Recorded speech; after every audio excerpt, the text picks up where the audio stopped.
T20 world champion team इंडियाची मुंबईत विजयी मिरवणूक. लाडक्या क्रिकेटपटूंच्या स्वागतासाठी मुंबईकर रस्त्यावर. नरिमन पॉइंटवर उसळला जनसागर. वानखेडे स्टेडियमवर ग्रँड सेलिब्रेशन.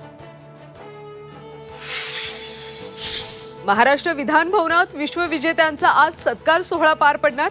रोहित शर्मा, सूर्यकुमार यादव, यशस्वी जयस्वाल, शिवम दुबेला सरकार 1 कोटीचं बक्षीस देणार.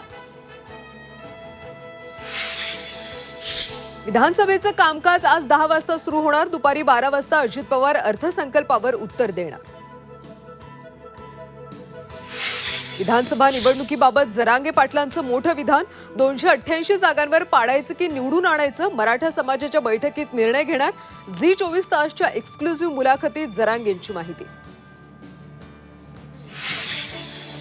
भुजबळांना जातीय दंगली घडवून आणायच्या आहेत का? झी 24 तासच्या मुलाखतीत जरांगे पाटलांचा सवाल. सरकार भुजबळांना गप्प का बसवत नाही? जरांगेंचा पुन्हा एकदा हल्लाबोल. अंबादास दानवे आज सभागृहात दिसणार. शिवीगाळ केल्याप्रकरणी दिलगिरी व्यक्त केल्यामुळे निलंबनाचा कालावधी 5 वरून 3 दिवसांवर. अंधेरीतल्या बर्फीवाल आणि गोखले पुलादरम्यानची लेन खुली. जुहूपासून अंधेरी पश्चिम पूर्व प्रवास करण्याची सोय उपलब्ध. अवजड वाहनांना मात्र पुलावर बंदी.